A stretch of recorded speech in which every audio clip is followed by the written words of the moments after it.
Hello everyone! Did you know that more than 10,000 years ago, a tiny grain helped change the course of human history? As hunter-gatherers began cultivating wheat, people gradually settled in one place, built villages, developed cities, and eventually created great civilizations such as ancient Egypt. Back then, wheat was more than just food. It became one of the foundations of human civilization. The wheat we grow today is very different from those early crops, shaped by centuries of selective breeding, science, and modern agriculture. Yet its importance has never disappeared. Today, wheat remains one of the world's most important staple crops, feeding billions of people every day. In this video, we'll follow wheat through its entire journey, from preparing the soil and planting the first seeds, to nurturing the crop, harvesting it with powerful combines, processing the grain in modern mills, and finally turning it into the foods we know and love. Now, let's step onto the farm, where wheat's journey truly begins. Growing wheat is a careful balance of science, timing, and patience. It all starts with preparing the soil. Farmers use tractors and tillage equipment to loosen the ground, often working several inches deep to create a suitable seedbed and control weeds. Then come the seeds. Farmers select high-quality varieties based on climate, soil conditions, disease resistance, and the final use of the grain.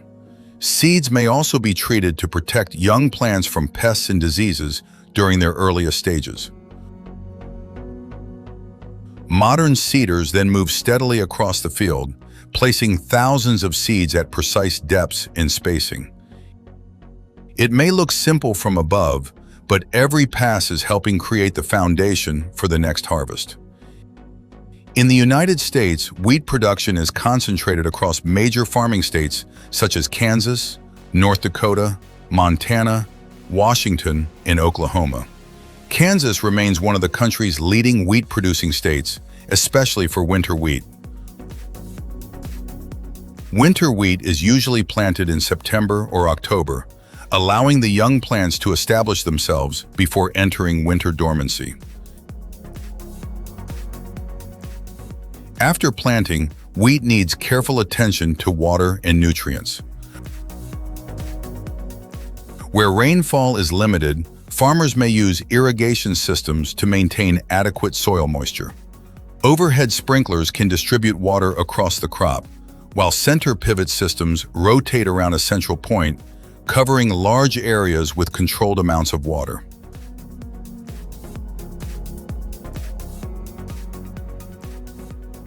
Fertilizers containing nitrogen, phosphorus, and potassium provide essential nutrients for healthy growth and grain development.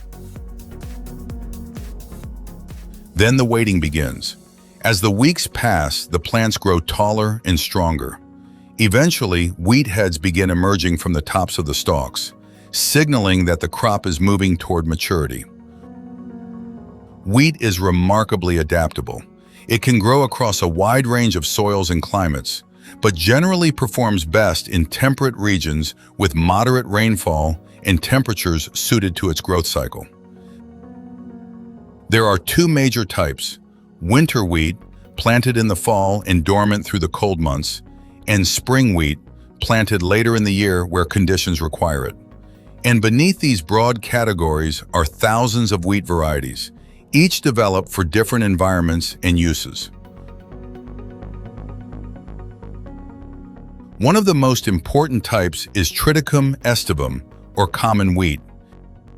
It is widely used to produce bread and flour, and includes many hard, soft, red, white, winter, and spring varieties. Then there is Triticum durum, a much harder wheat used primarily to make semolina for pasta, such as spaghetti and macaroni. Another type is Triticum compactum, or club wheat, a softer wheat often used for cookies, cakes, and pastries. Each wheat head contains both male and female flowers, allowing the plant to self-pollinate without relying on wind or insects. Depending on the variety and growing conditions, wheat typically takes around 4 to 5 months to complete its growth cycle. As maturity approaches, the green plants slowly turn golden. The heads become dry, the kernels harden, and the entire field takes on the familiar golden brown color. For farmers, this is one of the clearest signs that harvest is approaching. In the United States, harvest timing varies by region and wheat type, but the season generally stretches from late spring through summer. And once the grain reaches the right moisture level, there is no time to waste.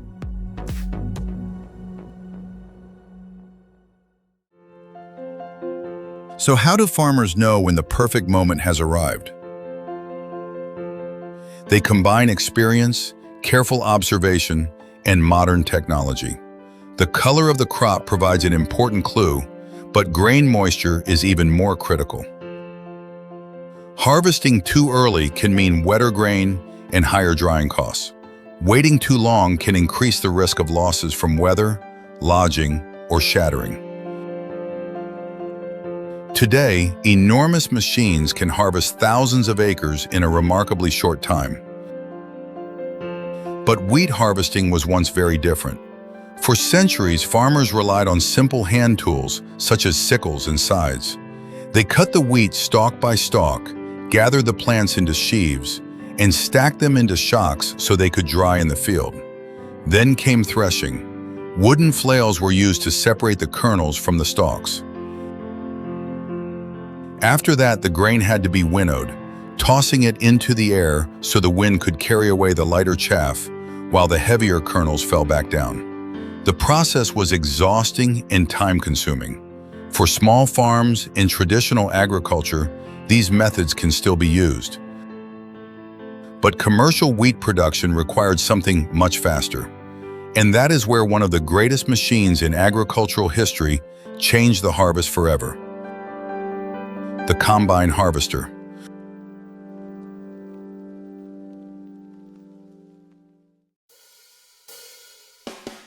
For large-scale wheat farming, the combine harvester has completely transformed the way crops are brought from the field. These enormous machines perform several jobs at once. The header cuts the wheat close to the ground. Inside the combine, threshing systems separate the kernels from the stalks, while cleaning mechanisms remove chaff and other unwanted material. Everything happens continuously as the machine moves through the field. Modern combines can process several bushels of wheat every second, allowing a single machine to harvest an enormous amount of grain in one day. Imagine these machines moving through a sea of golden wheat. Behind them, clean grain flows into waiting trucks, while straw is left behind in neat rows.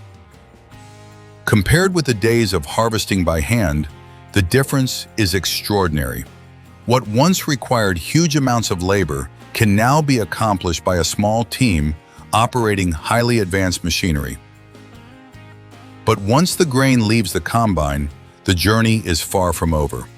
As the combine's grain tank fills, the wheat is transferred into trucks or grain carts and transported to storage facilities. There, the grain is placed inside large silos or grain elevators designed to protect it from moisture, heat, pests, and other threats. Inside these facilities, elevators and conveyor systems move enormous quantities of grain efficiently between storage areas and processing equipment. Temperature and moisture must also be carefully monitored. Poor storage conditions can quickly reduce grain quality and lead to spoilage. Meanwhile, the straw left behind after harvesting can also be put to use.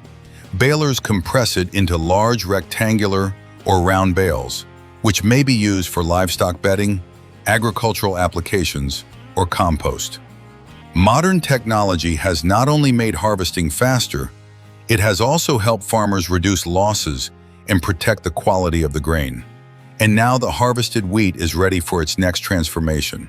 From the field, it moves into the mill.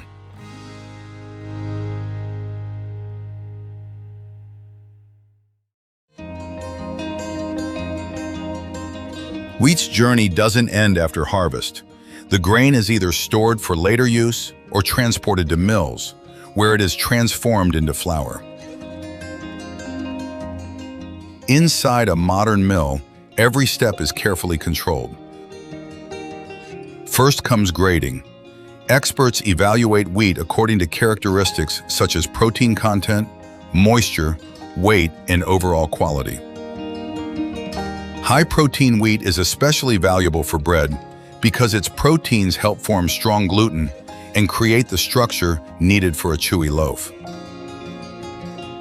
Lower protein wheat is often better suited to cookies, cakes, and pastries, where a softer texture is preferred. After grading, different types of wheat can be sorted and stored separately until they are needed. Then comes cleaning. The grain passes through a series of machines designed to remove rocks, sticks, chaff, dust, damaged kernels, and other unwanted material. Screens separate particles by size. Magnets remove metal.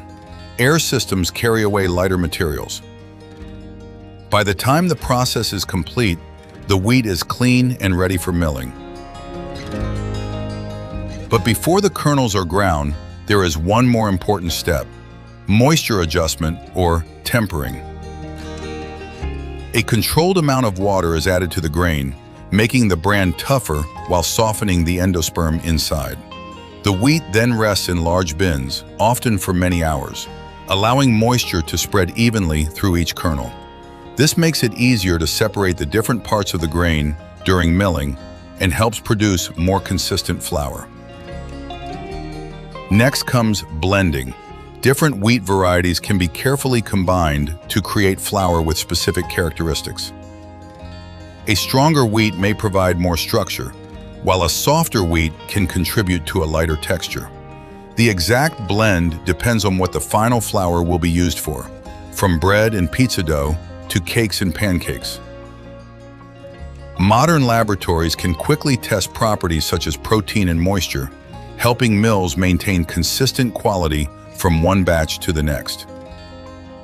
Then the wheat enters the milling system.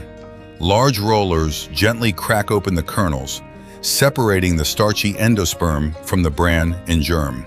The material then passes through a series of screens. Fine particles become flour, while larger pieces are sent back for further grinding. This process continues through multiple stages until the desired flour is produced. The endosperm becomes the main source of white flour, while bran and germ are separated for other uses. The flour may then be enriched with nutrients such as iron and B vitamins, depending on the product and local regulations. Finally, it is ready for packaging.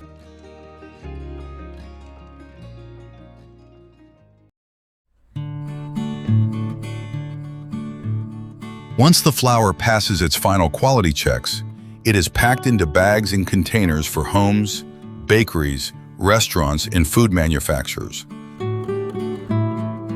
From there, wheat becomes part of countless foods around the world: bread, pasta, cookies, cakes, pastries. But wheat's role extends beyond the kitchen. Its starch is used in paper manufacturing and other industrial applications. Wheat gluten is used in food and some pharmaceutical products, while wheat germ is valued for its nutrients and can be found in certain foods and personal care products. A portion of wheat can also be used to produce bioethanol, although corn remains a much more important feedstock for ethanol production in the United States. Today, wheat is grown on every inhabited continent and remains one of the world's most important staple crops. China is the largest wheat producer, followed by India, Russia, the United States, and other major producers across Europe and Asia. Together, these countries supply hundreds of millions of tons of wheat to the global market every year. But feeding the world is becoming increasingly challenging. Wheat production faces growing pressure from climate change, extreme weather, changing water availability, and rising food demand. Drought can reduce yields. Extreme heat can affect grain development. Heavy rainfall can delay planting or harvesting. And disease and pests remain constant threats. Geopolitical conflicts can also disrupt international trade and put additional pressure on global food supplies. To meet these challenges, scientists are developing wheat varieties with improved resistance to drought, pests, diseases, and extreme weather. Farmers are also turning to new technologies. Soil sensors can monitor moisture and nutrient conditions. Drones and satellite imagery can help detect crop stress. Precision farming systems allow farmers to apply water, fertilizer, and crop protection products more efficiently. The goal is not simply to produce more wheat, it is to grow it more efficiently while protecting the soil, conserving resources, and maintaining reliable food supplies for future generations. From a tiny grain planted thousands of years ago to the enormous fields and machines we see today, wheat has traveled an extraordinary journey. Every kernel represents months of preparation, growth, harvesting, transportation, and processing. And eventually that grain may become something as simple as a slice of bread, a bowl of pasta, or a sweet pastry. Wheat may be one of the simplest crops we grow, but its impact on humanity is anything but simple. Thanks for joining us on this journey with Radiant Farming. If you enjoyed the video, give it a thumbs up, share it with your friends, and subscribe for more fascinating stories from the world of agriculture. And let us know in the comments, what crop should we explore next? See you in the next video.